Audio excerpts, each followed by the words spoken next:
Hello viewers, welcome to UN Autonomous College. Today we are going to discuss about the new topic and the new subject that is known as theory of computation. We know that the theory of computation is also known as automata theory. That means this is the most important part of a computer organization. Whenever user want to design a computer, in that time we are always learning about the concept that is known as a theory of computation, and that is the most important subject in our computer science department. Let us focus on a slide. Today we are going to discuss about some topic outlines that is known as, we are learning what is the real meaning of that theory of computation. That means the introduction to theory of computation. Then we are learning what are the different terminologies of theory of computation are used in our subject. Then we are learning what are the different types of automation, and in details we are going to discuss about it now. Let us focus on that. Here we are learning what is the real use of that theory of computation and what is the real meaning of the theory of computation.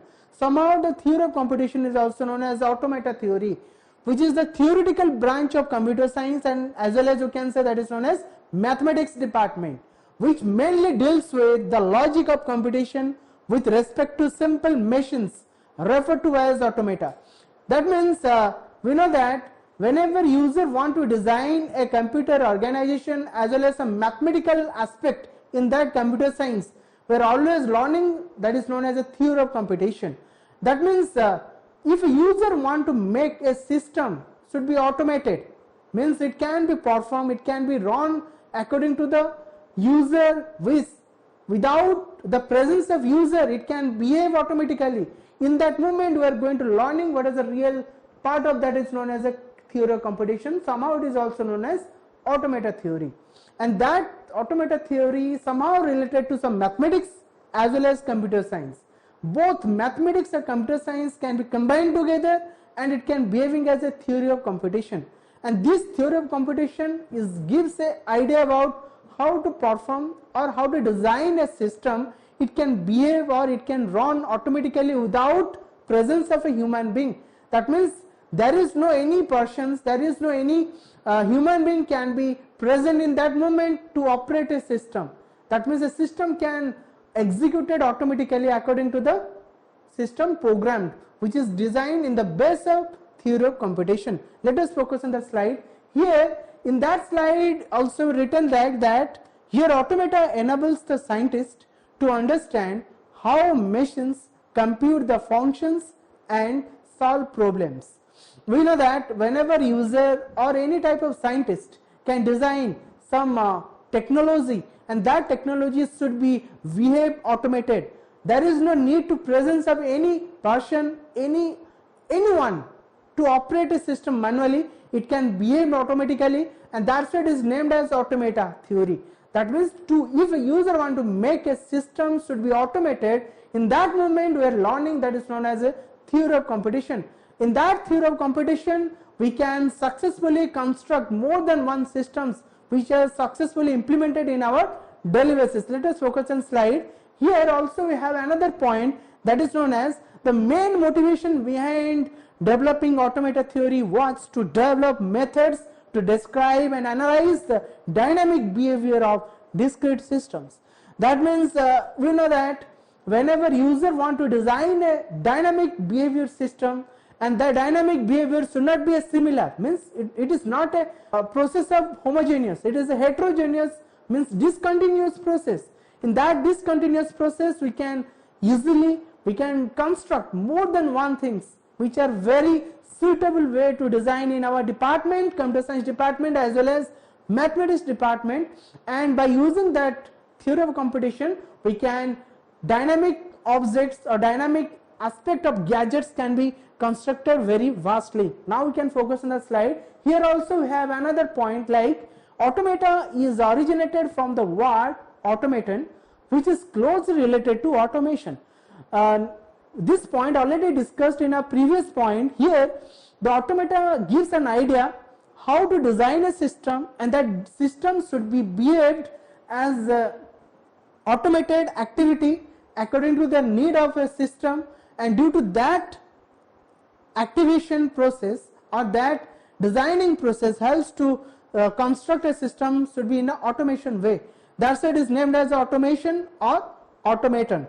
and this is the most important word, and due to that word helps to construct that is known as a theory of computation. That's why somehow we can say that theory of computation is also related to automata theory, and due to the presence of automata theory we can design some automated gadgets or automated technologies in our daily life, in our this modern era. In that era we have getting more than one technologies which can be behaved dynamically without any human being intervention.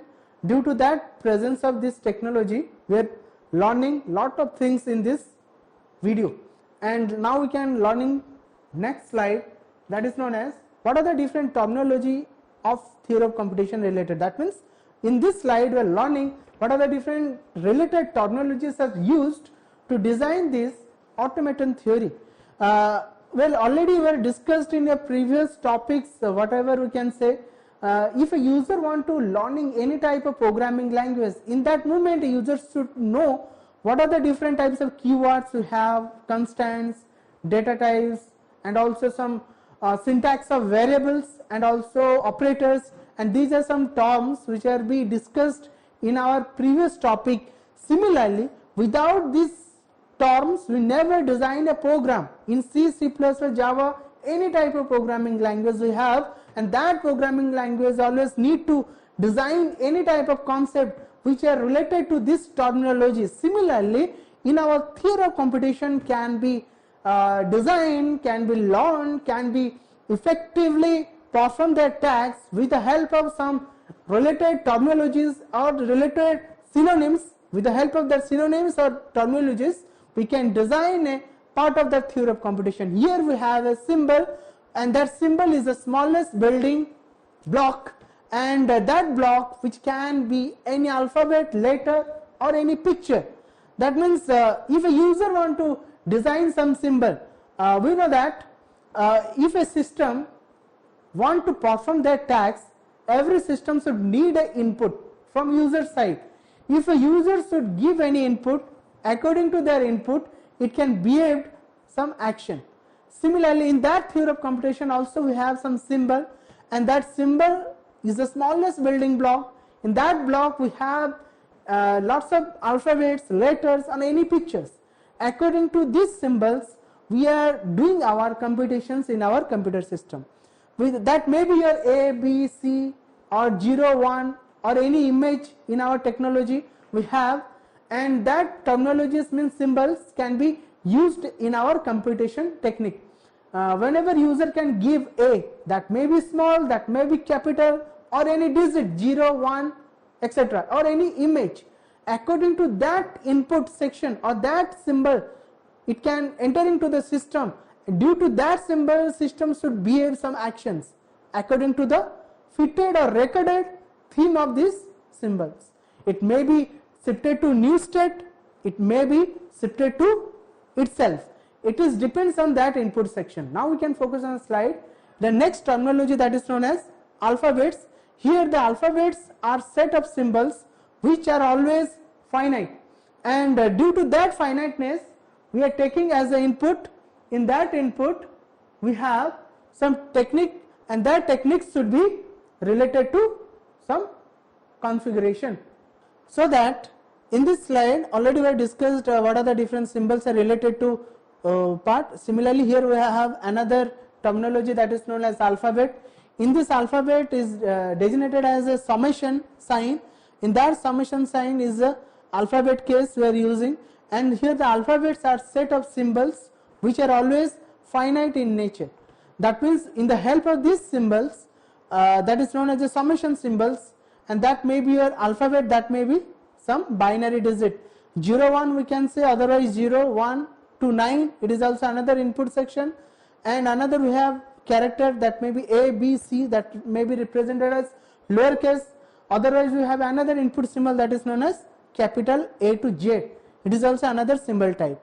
According to this input alphabets we are taking in our computation activity, and here most important thing is like that whenever user depends on that 0, 1 or A, B, C according to the user requirement, and in that requirement we can perform some task. According to that task, we are doing some activity. Okay. In this slide already we have discussed that what is the use of that symbol, what is the use of that alphabet, and these two parts can be represented in our theory of computation and the most important sections in it. Due to that presence of alphabets, we are going to making a system as finite or infinite, which is always depends on that alphabet case. That may be 0, 1 or A, B, C or anything else can be give in that alphabet term. Next terminology is known as, that is known as a string. Here string is another terminology. In that string terminology, we are learning here string is a finite sequence of symbols from some alphabet, and here also string is generally denoted as W, and the length of a string is denoted as cardinals, means mod W. Due to that, the mod symbol is denoted as a length of a string. If you are inputting a string, that may be 4 or 5 character and that value should be 5. If you are inputting any type of string, that length should be 10, it can give some 10. And if a user can write another point, that is known as an empty string. Here empty string means is a string with 0 occurrence of symbol, which is represented in that part. In this section also we have another part that is known as number of strings of length 2, and in that case that can be written as over alphabet A comma B. That means where if it is empty, it never gives any value. If you are putting here AA, this is the one length that is denoted as 2. If you are putting AB, it may be denoted as 2. According to the user requirement, we can give it. In the first part, it is known as here in this section, that is known as empty string.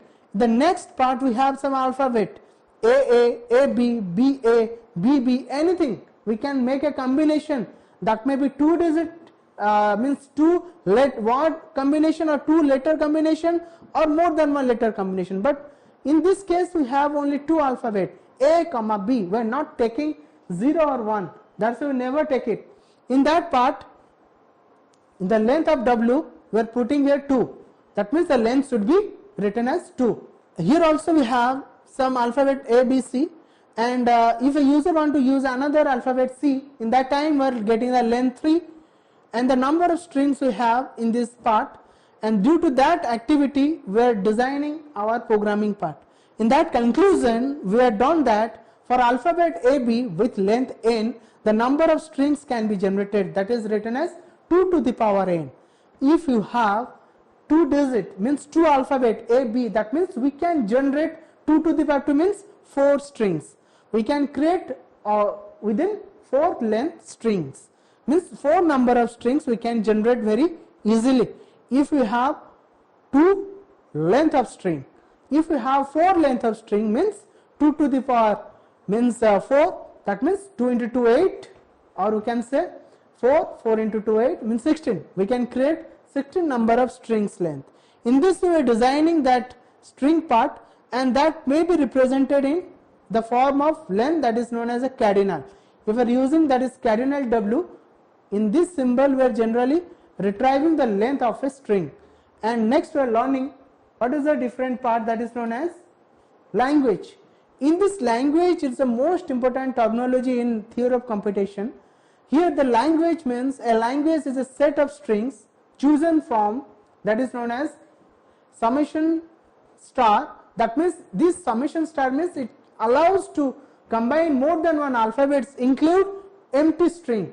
Okay, means just we can say add epsilon int, means is the empty string, we can add it in the symbol of star, or we can say a language is a subset of summation star. In this case, a language can be formed over summation, can be finite or infinite, which just depends on this terminology. Here also we have an example written as L1. In that L1, we are writing here set of all strings of length 2. That means if a user using 2 alphabet A, B, that means we can create number of strings 4.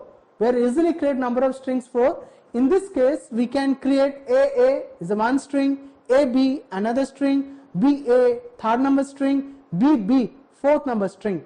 It is known as a finite language. In that case, we can create it. But in the case of infinite, there is no any similar length. We can create more than one length string in this language, in the case of infinite language. But in the finite language, we can contain, we can design, we can obtain similar length, or we can say same length of strings, maybe two, okay, two length strings. There is a AA, AB, BA, then BB. But in the second state, that is known as a infinite language. In that infinite language, we can create set of all strings which are start with A, and that may be starting with A, double A, AB, ABA, ABA, or AA, any number of length we can easily generate. There is no any complexity, or there is no any problem in it. That's what is known as a language part. In this section, we have easily construct a language. In that language, we can form infinite or finite language, which is very suitable way of construction. The next terminology we are learning like that, that is known as a power of summation, means power of alphabet. In that time, here say that summation equal to, we are taking two alphabet A comma B, then we can take summation of 0 equal to set of all strings over summation of length 0, means empty. If we are making a power of empty alphabet, that means we are never contain any alphabet, means length should be 0. In that case, we are contain empty set, means the empty string in it. There is no any string present in that alphabet section. If I am making it summation 1, in that case set of all strings over summation of length 1, then we have two alphabet, that is known as A, B. If we are taking summation to the power 2, then we have set of all strings over summation of length 2. Then we can store 2 to the power 2, means 4 length strings in it, AA, AB, BA, then BB. In this one general way through which you can design it.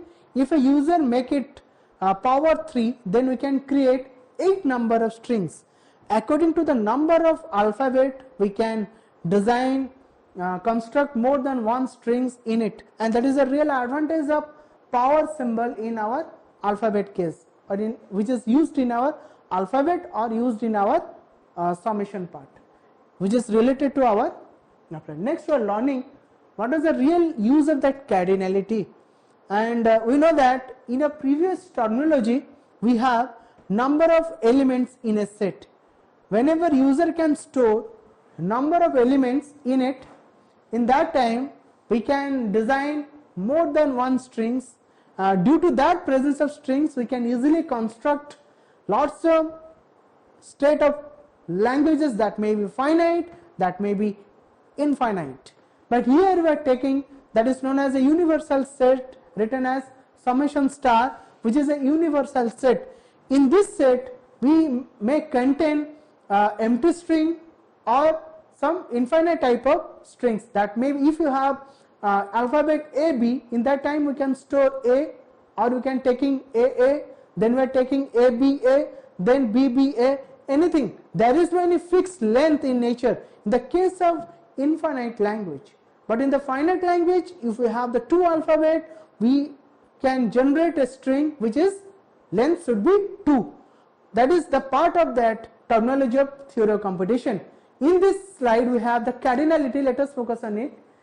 In this slide, the cardinality is denoted as a number of elements in a set, which is basically the cardinality of summation n, means we are making some now setting some more than one strings in it. Here we are written as summation star, which is a universal in nature, and that is a part of universal set. Here we are written like that, summation star equal to summation of 0, then union symbol were used, then summation of 1, then union, summation of 2, then dot dot, whatever you are taking any number of alphabet, according to that alphabet we are making it. Then in this case we can construct empty string whenever making summation of 0, means it is a empty in nature, which is already discussed in a previous slide and the previous terminology. That is known as a power of summation, means power of alphabet, summation denoted as a alphabet. and here the alphabet 2 to the power 0 means empty string, we are written like that, epsilon. Then we are making union, then 1 means where we have a 2 alphabet A B, then written as A comma B. Then to the summation of power 2 means we can generate more than one string here, that is known as AA, then AB, then BA, then BB. In that case we are generating 4 number of strings. So it is a general properties through which you can be constructed, but in the next part, that is known as finite case, it cannot be waving like that. There is no any empty, or there is no any like that repetition of more than one alphabet in it. In the case of finite, we should be lies within 2 length, but in finite case we may create more than one strings in it, and which is related to our cardinality.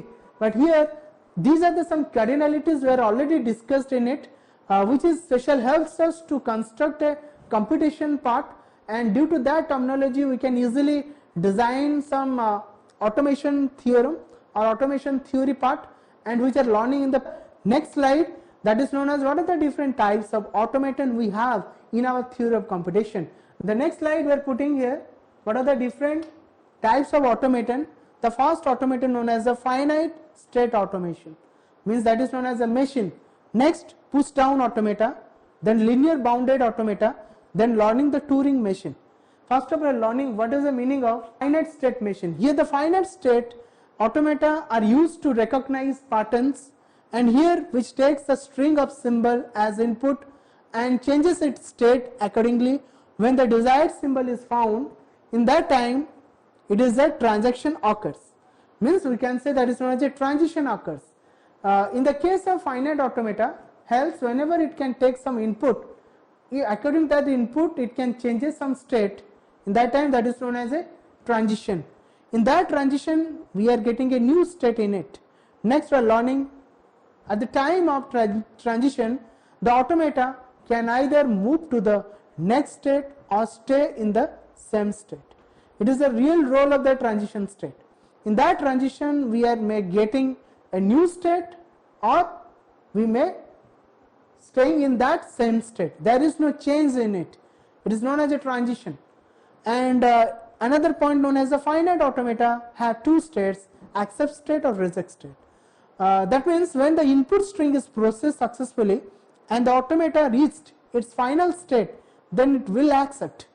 We know that whenever user can take some input, and that input can be behaved in 2 ways, that may be accept or that may be reject.